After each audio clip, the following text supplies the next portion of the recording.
Chunk One, en étant beaucoup plus nerveuse. Et nous avons aussi fait un peu d'enregistrement à l'avance, plus tôt cette année. En mai 1977, Christine McVie aligna 30 somnifères dans un hôtel de Beverly Hills. Elle était prête à en finir. Puis, quelqu'un frappa à sa porte. Ce moment l'a sauvée, mais la douleur ne s'est jamais arrêtée. D'une mère qui organisait des séances de spiritisme à un mariage qui l'a détruite, l'histoire de Christine était un crève-cœur. Elle est sortie avec un beach boy qui s'est noyé. Elle a mené une bataille pour la garde de ses enfants qui a coûté 200 000 $. Et dans ces dernières années, elle est devenue prisonnière dans sa propre maison. Voici la tragédie qu'Hollywood a oubliée. Christine Ann Perfect est née le 12 juillet 1943 dans un petit village tranquille appelé Booth à Lancaster. Son père, Cyril, était un violoniste de concert qui jouait avec l'orchestre symphonique de Birmingham. Et sa mère, Béatatrice, n'était pas seulement une femme au foyer. Elle était une médium qui organisait des séances de spiritisme dans leur maison. Elle a même peint son guide spirituel pendant ses transes et l'a appelé Silver Shadow. Le grand-père de Christine jouait de l'orgue à l'abbaye de Westminster, donc la musique n'était pas seulement autour d'elle. Elle traversait toute sa famille. Quand elle était encore jeune, ils ont déménagé de cette campagne paisible à Bearwood, près de Birmingham. C'était un grand changement. La ville était pleine de bruit et de fumée, surtout dans la Grande-Bretagne d'après-guerre, où tout semblait encore brisé et fatigué. Mais à l'intérieur de leur maison, des choses étranges et magnifiques se produisaient. La musique et le mysticisme vivaient côte à côte. Christine a commencé à jouer du piano à l'âge de 4 ans. Ses parents avaient pas de grands espoirs pour elle en raison des antécédents de la famille. Elle a donc étudié la musique classique sérieusement. Elle a appris Bach et d'autres morceaux compliqués jusqu'à l'âge de 11 ans. Mais rien de tout cela ne l'enthousiasmait. Cela lui semblait être un fardeau. Les professeurs n'arrêtaient pas de lui dire qu'elle devait être parfaite à cause de son nom de famille, et cette pression la faisait se sentir piégée. Chunk 2. Tout a changé à la fin des années 1950, lorsque son frère John a ramené un recueil de chansons de Fats Domino. Ce rythme de boogie-woogie a débloqué quelque chose en elle. Soudain, le monde strict du piano classique lui a semblé froid et lointain. À 16 ans, elle a arrêté de jouer Schubert et a commencé à écrire ses propres chansons. En 1958, elle avait 15 ans et s'imprégnait déjà du rock and roll de la radio. Fats Domino, qui avait déjà vendu plus de 65 millions de disques à cette époque, est devenu son héros. À 16 ans, elle a rejoint son premier groupe appelé The Electric End et a joué des chansons des Everly Brothers dans des clubs de jeunes locaux. Ses parents n'aimaient pas du tout ça. Son père, le fier violoniste, pensait qu'elle gaspillait son talent, mais elle s'en fichait. À l'école d'art, elle a rejoint un autre groupe appelé The Bobcats. Leur premier spectacle a eu lieu dans un centre communautaire et ils ont apporté le piano dans une camionnette à hot dogs. Christine a dit que ça sentait les oignons et que ça collait à ses doigts quand elle en jouait. Elle a également commencé à se produire avec Spencer Davis, qui deviendrait plus tard célèbre. Ils ont joué dans des pubs enfumés et de petits clubs autour de Birmingham. Ces nuits, remplies de musique brute et de rébellion, l'ont lentement éloignée de tout ce que ses parents avaient vu pour elle. Elle a passé 5 ans à étudier la sculpture au Moseley College of Art. Elle a obtenu son diplôme d'enseignement, mais son esprit n'était jamais vraiment dans la salle de classe. Son cœur était dans les clubs de blues où elle a rencontré Stan Webb, Andy Sylvester et Chris Wood. Ils l'ont invitée à rejoindre leur groupe, Sounds of Blue. Mais elle n'avait pas d'argent pour poursuivre l'art professionnellement après l'obtention de son diplôme. Elle a donc déménagé à Londres et a trouvé un emploi d'étalagiste dans un grand magasin de Regent Street. Ça n'a pas duré longtemps. Stan et Andy lançaient un nouveau groupe appelé Chicken Shack et Aventa avait besoin d'un pianiste. Elle a tout laissé tomber et leur a écrit. Ils ont dit oui. Et juste comme ça, elle a quitté son emploi et s'est lancée dans la musique professionnelle à temps plein. À 18 ans, elle a teint ses cheveux bruns en blond platine.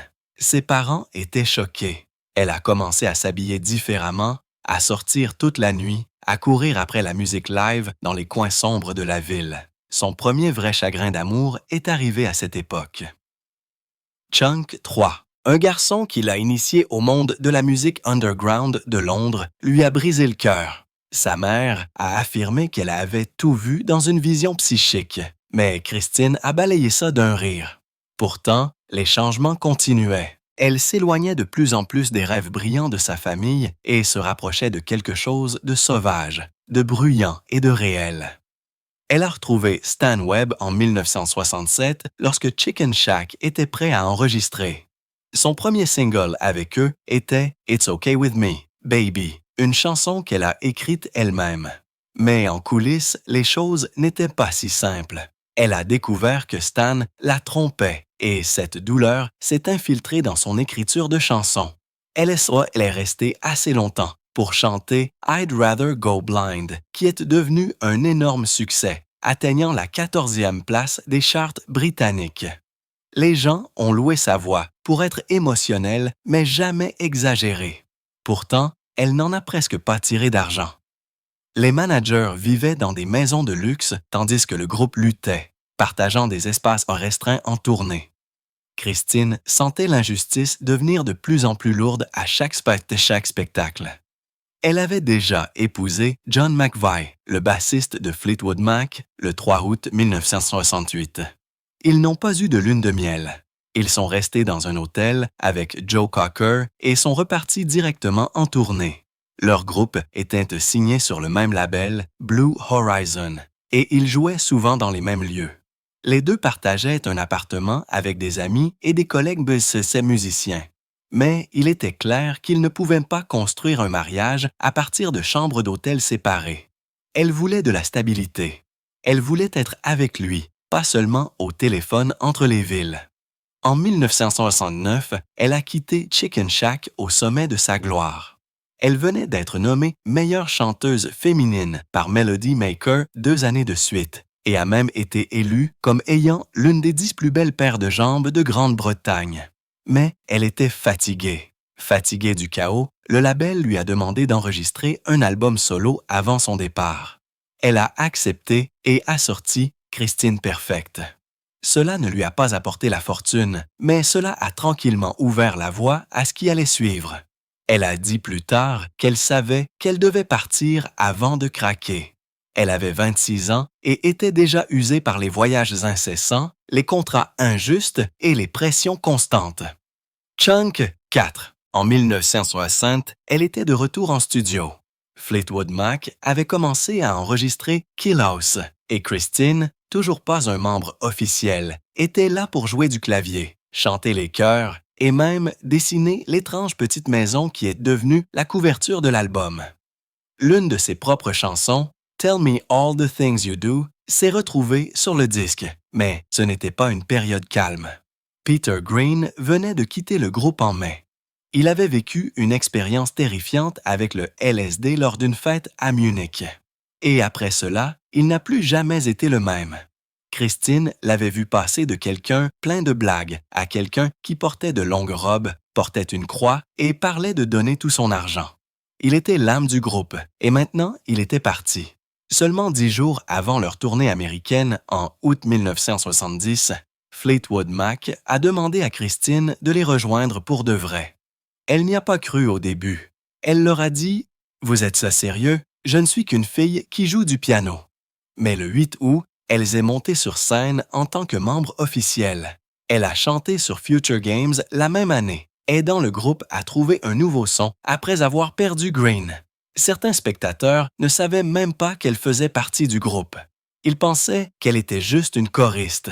Mais la voix douce et l'énergie calme de Christine ont commencé à façonner ce que Fleetwood Mac deviendrait lentement. Elle avait pris le nom de famille de John McVie sur sa scène. Mais à la maison, les choses étaient loin d'être paisibles. En 1973, elle connaissait la consommation d'alcool de John, ses sautes d'humeur et les rumeurs de ses tromperies. Sur scène, ils ressemblaient à un couple en phase. En dehors de la scène, elle écrivait des chansons comme Morning Rain dans des chambres d'hôtel en écoutant John lui crier dessus. Parfois, il jetait des choses. Un soir, il a pris un couteau. Dans les avions, elle s'asseyait loin de lui, et pendant un long vol, John a commencé à flirter avec une mannequin nommée Sandra Eldon. Cela s'est transformé en quelque chose de plus. Christine a essayé de maintenir les choses ensemble, mais la seule personne sur laquelle elle pouvait s'appuyer était l'autre femme du groupe. Elle n'avait personne d'autre. Elle a aussi vu des choses dont personne ne parlait. Les crises de Peter Green ne se sont pas terminées tranquillement. Chihuahua Inc. 5. Lors d'un spectacle au Fillmore en 1970, il a craqué sur scène et Christine a dû l'aider à quitter les lieux. La fête au LSD à Munich l'avait changé. Il a dit qu'il avait joué de la meilleure guitare de sa vie dans ce sous-sol, mais qu'il était sorti en pleurant. Après cela, il a commencé à écrire sur les démons et les rêves.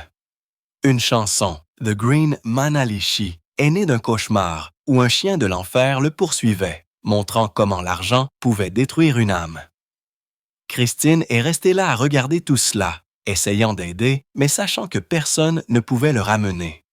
En 1971, Christine a recommencé à travailler sur Future Games. Cette fois, elle a franchi une nouvelle étape. Elle a dépensé 15 000 $ de son propre argent pour un synthétiseur Moog et a appris à l'utiliser, restant éveillée tard seule dans le studio. Pendant ce temps, Danny Kerwin s'effondrait.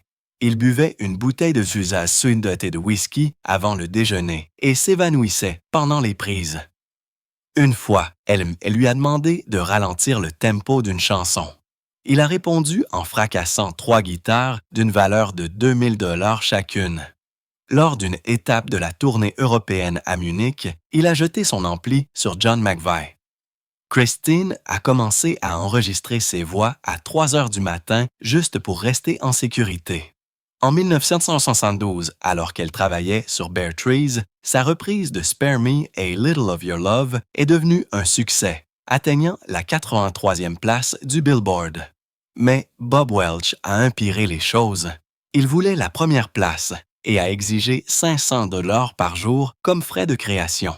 Christine a secrètement réservé des séances de studio tard dans la nuit aux Advision Studios, dépensant 12 000 $ de ses économies pour enregistrer sans lui. Lorsque Welch l'a découvert, il a perdu le contrôle et a fracassé la table de mixage avec une batte de cricket, causant 8 000 $ de dégâts. Elle a dû grimper par une fenêtre d'arrière, juste pour sauver les bandes. L'album s'est tout de même vendu à 200 000 exemplaires en 6 mois. Mais le stress lui a fait perdre 7 kilos. Son insomnie est devenue si grave qu'elle l'a accompagnée pendant des années.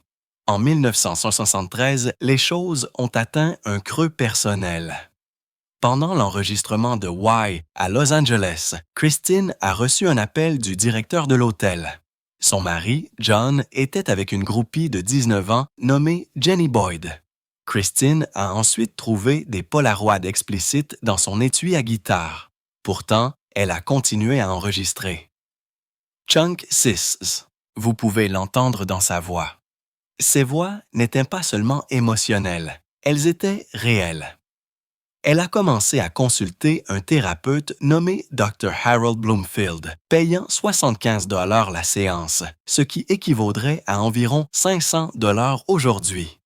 Personne dans le groupe ne le savait. Elle a continué à donner 47 spectacles cette année-là, et lors d'un concert à Chicago, elle s'est évanouie sur scène. Elle est revenue 10 minutes plus tard et a terminé le set.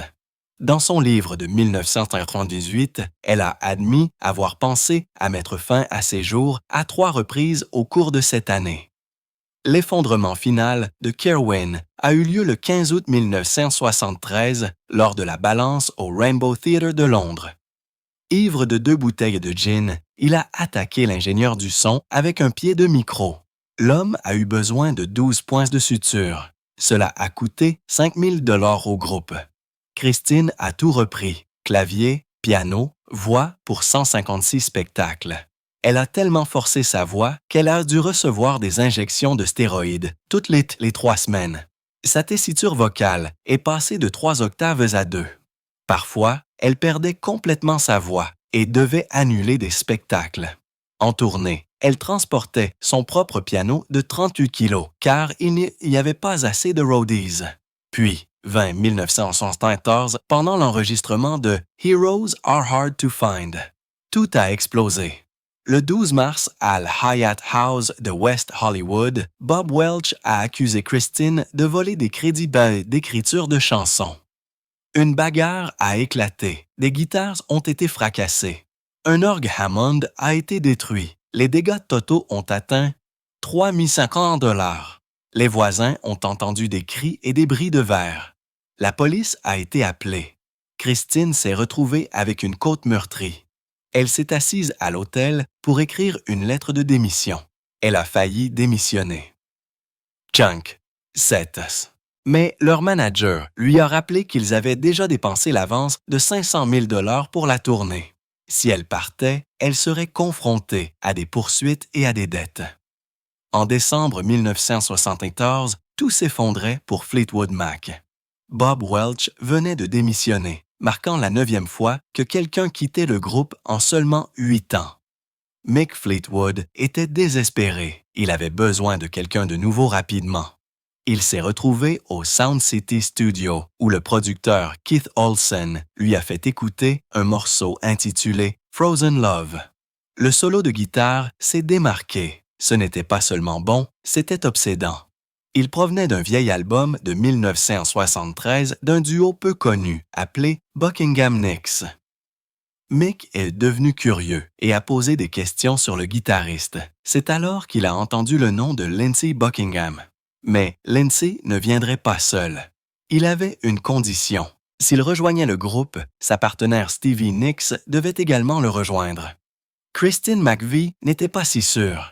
Elle ne voulait pas d'une autre femme dans le groupe, pas sans l'avoir rencontrée d'abord.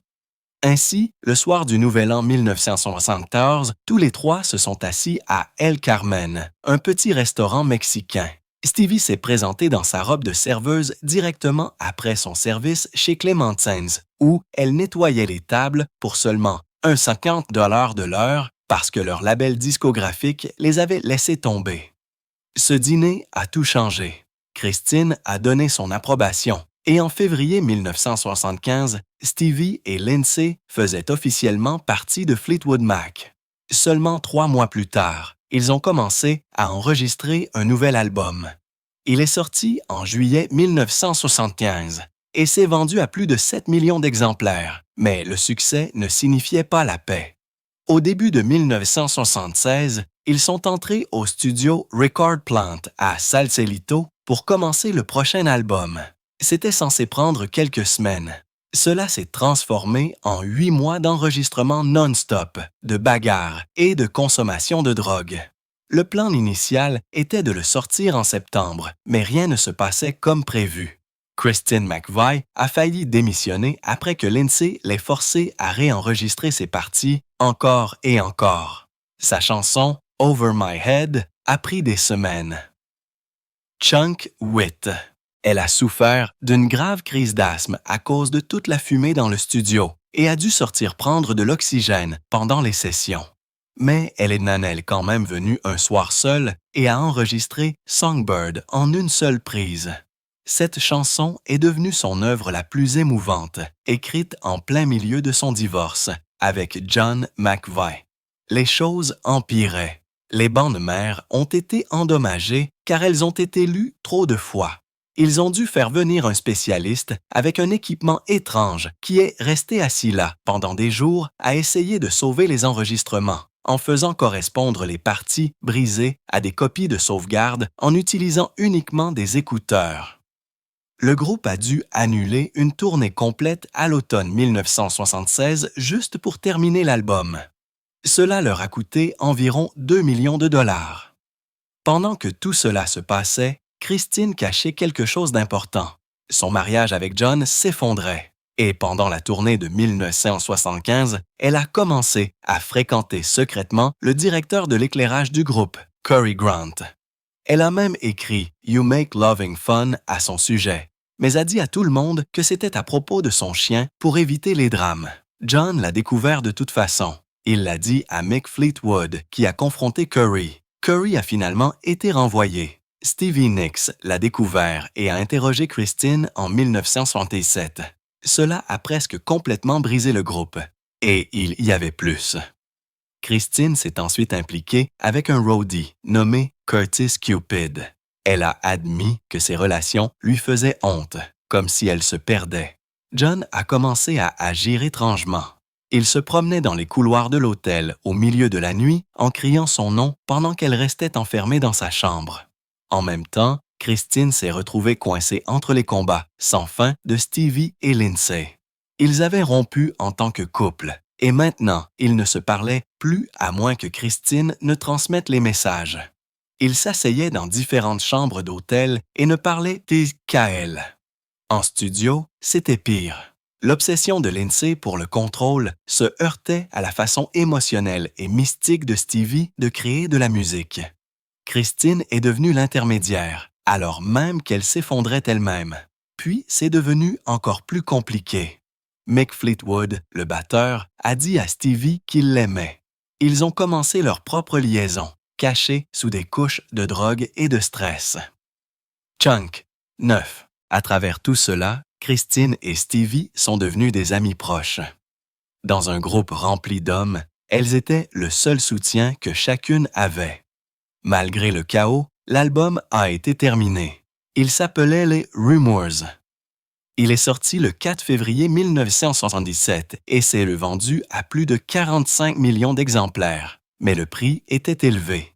Ils avaient consommé environ 25 000 $ de cocaïne pendant ces successions. Christine avait développé une dépendance et avait besoin d'aide. Elle s'était enfermée dans une salle de bain une nuit après avoir découvert que John avait fait entrer d'autres femmes dans leur maison. Mick a décrit plus tard cette maison comme un endroit avec des pièces sombres et des tapis épais où tout était caché.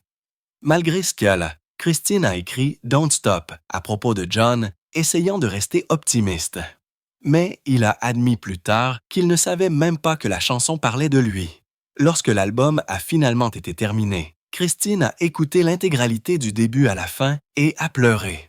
Elle savait qu'ils avaient créé quelque chose de puissant à partir de leur douleur. Au moment où Rumours a atteint la première place, Christine avait coécrit 4 de ses morceaux. Don't Stop est devenu un succès du top 3 aux États-Unis.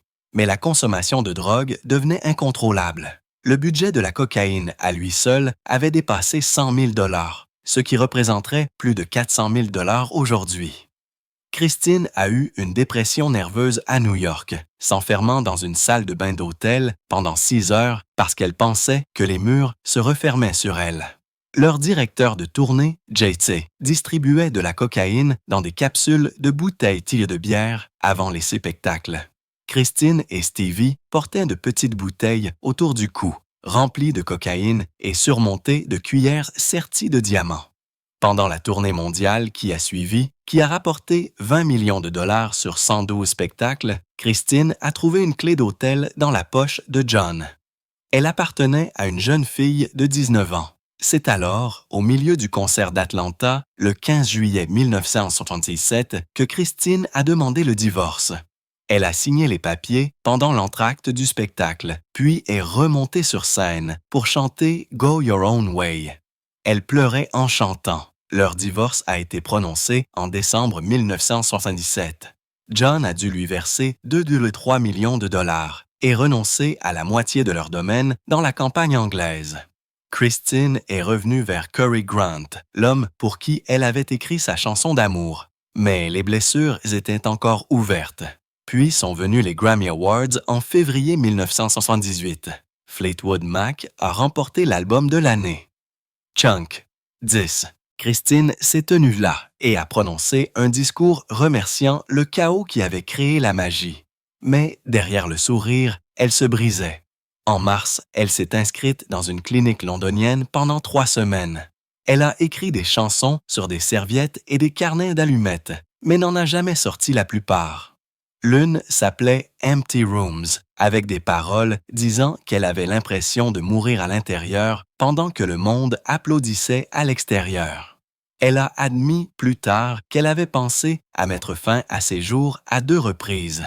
Une fois, elle avait aligné 30 somnifères dans un hôtel de Beverly Hills avant que Mick Fleetwood ne frappe à sa porte, ne sachant pas qu'il venait de la sauver. Elle a gardé son Grammy emballé pendant 2 ans parce que cela lui rappelait cette période sombre. Lorsqu'ils ont fait leur prochain album, Tusk, en 1979, Christine a décidé d'essayer quelque chose de nouveau. Elle a écrit Beautiful Child, qui avait un son totalement différent. L'ensemble de l'album a coûté 1,4 million de dollars, un montant record à l'époque. Warner Brothers a dépensé un autre million de dollars juste pour le promouvoir, y compris en embauchant une fanfare pour se produire à Los Angeles. Même si l'album a atteint la première place au Royaume-Uni et la 4e aux États-Unis, il ne s'est vendu qu'à 4 millions d'exemplaires. Comparé à Rumours, cela ressemblait à un échec.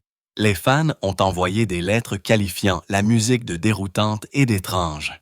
Les foules de concerts ont diminué de 40%. Christine s'en est prise à elle-même. Ses chansons avaient le plus changé et Lindsay a dit qu'elles avaient dérouté les gens. Leur relation dans le groupe s'est refroidie. À ce moment-là, la consommation de drogue de Christine avait encore empiré. En 1967 et 1978, elle ne se contentait pas de sniffer de la cocaïne. Elle a commencé à la fumer. Elle gardait la poudre dans une antique boîte à pilules en argent, pensant que cela donnait une allure de classe à sa dépendance. En octobre 1977, elle enregistrait à Londres lorsqu'elle a soudainement vu 2 personnes debout dans le studio, Peter Green et Jeremy Spencer, d'anciens membres de Fleetwood Mac qui n'étaient même pas là. Elle leur a parlé pendant 20 minutes avant de réaliser que ce n'était que des hallucinations. Mick Fleetwood a payé 500 $ à tous ceux qui étaient dans le studio pour qu'ils restent silencieux. Christine consommait jusqu'à 8 grammes de cocaïne par jour, ce qui coûtait environ 2000 $ par semaine. Les dommages étaient si importants qu'elle a dû subir une intervention chirurgicale pour réparer son nez en 1979. L'histoire de Christine McVie pendant les dernières années de Fleetwood Mac se déroule comme un long film ininterrompu où les scènes ne s'estompaient jamais. Chunk 11. Le double album Tusk est sorti en 1969 et la tournée qui a suivi a semblé interminable. Elle a commencé le 26 octobre 1969 à Pocatello, dans l'Idaho, et ne s'est arrêtée que le 1er septembre 1980 à l'Hollywood Bowl après 112 spectacles. Christine chantait Storms, une chanson sur son chagrin d'amour après le divorce, et ses sentiments embrouillés pour Mick Fleetwood, et sa voix s'est brisée dans le studio pendant l'enregistrement. Sur la route, elle buvait des bouteilles entières de Dom Pérignon et riait de la marijuana, si forte qu'il n'avait même pas besoin de la fumer pour la sentir. Mais sous l'humour, la tension devenait plus sombre. En 1980, Lindsay Buckingham a essayé d'entamer une romance avec elle. Elle l'a séconduit et le rejet s'est terminé par une violente bagarre dans le studio. Il s'est jeté sur elle et l'a frappée, et la table de mixage s'est cassée sous la lutte, un symbole de la distance à laquelle le groupe était tombé dans le chaos. Après cela, elle est entrée dans une autre tempête. Pendant une pause en 1941, elle est tombée dans une relation passionnée de 3 ans avec le batteur des Beach Boys, Dennis Wilson. Il l'a rencontré pendant que Tusk était encore en cours d'enregistrement et a emménagé dans sa maison de Coldwater Canyon. Il a planté un jardin en forme de cœur pour elle et en 1980, il a engagé un orchestre pour jouer à sa fête d'anniversaire surprise. Mais il luttait contre un grave alcoolisme et des crises de cocaïne. Il fracassait des objets dans sa maison, dans un accès de rage. La relation s'est terminée au début de 1941. Le 28 décembre 1983, Dennis Wilson s'est noyé à Marina del Rey en plongeant pour récupérer des objets qu'il avait jetés à l'eau. Christine s'est blâmée pour sa mort et a porté cette culpabilité pendant des années. Le groupe a sorti Mirage en 1982, ce qui a donné à Christine et Lindsay le succès du Top 22 Love in Store, restant 14 semaines dans le Billboard Hot 100. Pourtant, le succès n'a pas apaisé les combats. En 1987, McVie a mis son veto au projet de Buckingham d'inclure ses chansons solo sur les albums de Fleetwood Mac. Cette dispute a explosé chez elle. Il a crié, les a qualifiés d'égoïstes, puis a physiquement attaqué Stevie Nicks, la giflant et la penchant sur le capot d'une voiture dans la cour de Christine. McVie a confirmé plus tard qu'il y avait eu une bagarre physique, et c'était laid. Le départ de Buckingham a laissé le groupe en quête de remplaçants et a mis fin à la version la plus réussie de Fleetwood Mac. Pendant l'enregistrement de Tango in the Night en 1987, Everywhere de Christine est devenu un succès du top 14 et est resté numéro 1 du classement contemporain pour adultes pendant 3 semaines. Mais les sessions ont été un cauchemar. Stevie Nicks était ivre pendant les voix, enregistrant dans la chambre principale de Buckingham avec Brandy, et il a ensuite supprimé de nombreuses prises de son. Christine a un jour fracassé une bouteille de champagne lors d'une dispute sur qui obtiendrait des spots solo, transformant le studio en une scène dangereuse. Pourtant, l'album s'est vendu à plus de 15 millions d'exemplaires dans le monde et est devenu l'un de leurs plus grands succès. Loin du groupe, Christine a essayé de se tenir seule. Chunk. 12.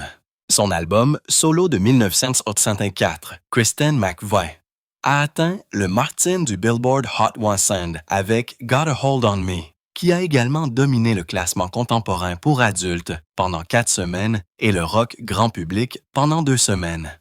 C'était la première fois qu'un membre de Fleetwood Mac avait marqué un succès numéro 1 contemporain pour adultes et lui a valu une citation BMI en 1945. Mais Warner Brothers l'a pressé à sonner moins pop et plus rock, et la pression a drainé sa joie. L'argent de l'album a financé son divorce avec John McVie, mais l'a laissé remettre en question son intégrité artistique. Elle a épousé le claviériste portugais Eddie Quintela le 18 octobre 1986. Il a coécrit Little Lies pour Tango in the Night, mais leur amour a tourné au vinaigre. Il a interdit aux membres de Fleetwood Mac d'assister à leur mariage et même à sa fête du 50e anniversaire en 1993. Pendant les sessions de Behind the Mask en 1990, Christine a caché leur dispute derrière un visage professionnel. Quintela lui a donné des ultimatums pour qu'elle arrête de faire des tournées. Le mariage s'est terminé en 2003 au milieu d'allégations selon lesquelles il l'avait trompée avec son assistante personnelle. En 1993, la santé mentale de Christine s'effritait. Elle a sorti une compilation intitulée A Cut Above, mais a refusé de partir en tournée. Les séances de thérapie ont révélé sa peur de l'abandon de toute une vie de ses parents, stricts et émotionnellement distants. Elle a appris comment ses blessures l'avaient maintenue dans des relations malsaines avec John McVie et Eddie Quintela. En 1990, elle avait essayé de créer la famille qu'elle n'avait jamais eue en adoptant 2 des beaux enfants de Quintela. Lorsque le mariage s'est effondré en 1997, une bataille brutale pour la garde des enfants a suivi. La riche famille de Quintela a engagé des avocats qui ont contesté son aptitude en tant que parent, traînant l'affaire pendant des mois et coûtant plus de 200 000 $. Elle a dû vendre des bijoux et des instruments pour payer les frais. Le combat l'a fait se sentir comme un échec en tant que femme et a approfondi sa dépression. Cachée sous l'image publique se trouvait une crise de santé. En 1992, elle a subi une importante opération au cou pour des blessures causées par des années de pratique du piano. La fusion spinale l'a laissée alitée pendant 4 mois. Prescrite de l'oxycontin et du Percoet, elle a glissé dans une dépendance secrète, restant parfois éveillée pendant 3 jours sous l'effet d'analgésiques et de cocaïne. Elle a annulé des spectacles en invoquant des conflits d'horaires alors qu'en réalité, elle luttait contre le sevrage. Elle n'a surmonté sa dépendance qu'en 2004, lorsqu'elle a finalement demandé de l'aide et a renoncé au tabac et à l'alcool. En 1993, elle a développé une grave agoraphobie. Lorsque Fleetwood Mac a prévu une tournée en Amérique du Sud, elle n'a pas pu se résoudre à prendre l'avion. Elle a quitté le groupe en appelant Mick Fleetwood depuis son lit. Ils ont recruté Becca Bramlett, Dave Mason et Billy Burnett pour la remplacer, mais Christine s'est retirée de la vie publique, disant qu'elle s'était épuisée par les voyages et les obligations. Après avoir quitté Fleetwood Mac en 1998, elle a emménagé dans son manoir de 2 millions de dollars dans le Kent, espérant que la solitude la guérirait. Chunk, 13. Au lieu de cela, elle l'a piégé. En 2003, elle pouvait à peine marcher jusqu'à la porte de son jardin sans crise de panique. Elle survivait grâce aux livraisons d'épicerie et aux rares visites au pub. Les habitants chuchotaient sur la rockstar recluse. Les voisins voyaient. La lumière de sa chambre allumée à 3 heures du matin, preuve de nuit passée éveillée dans l'isolement. Vers 2010, elle a fait une chute terrifiante dans les escaliers en pierre du manoir à 2 heures du matin, se fracturant 2 côtes et le poignet gauche. Elle s'est restée allongée sur le sol pendant plus d'1 heure avant de ramper jusqu'à un téléphone. Des amis ont révélé qu'elle buvait jusqu'à 2 bouteilles de lait de vin par jour et qu'elle les mélangeait avec des analgésiques. Des bouteilles vides s'étaient cachées derrière des livres, sous des lits, même dans des vases. La chute l'a forcée à voir que l'alcool n'était pas seulement en train d'engourdir sa douleur, mais aussi de mettre sa vie en danger. Son retour sur scène en 2014 pour la tournée On With The Show ressemblait à un triomphe, mais se sentait comme une terreur. La tournée a rapporté 200 millions de dollars sur 120 spectacles, mais elle serrait toujours si fort le siège de son avion que ses jointures sont devenues blanches. Une fois à Phoenix, elle a refusé de monter à bord d'un vol, forçant l'annulation d'un spectacle à Denver qui a coûté 2 millions de dollars. Se produire l'a sauvée, mais voyager a presque brisé son esprit. Sa dernière performance publique a eu lieu à Oracle Park à San Francisco en 2019. Elle est apparue fragile, descendant à 44 kilos, alors qu'elle en faisait normalement 57. Au début de 2022, elle avait un cancer métastatique, mais l'a gardé secret. Un accident vasculaire cérébral l'a frappée le 28 novembre 2022 et elle est décédée le 30 novembre à l'âge de 69 ans avec seulement une infirmière présente. Stevie Nicks n'a pas eu le droit de lui dire au revoir. Christine avait demandé la vie privée même dans la mort.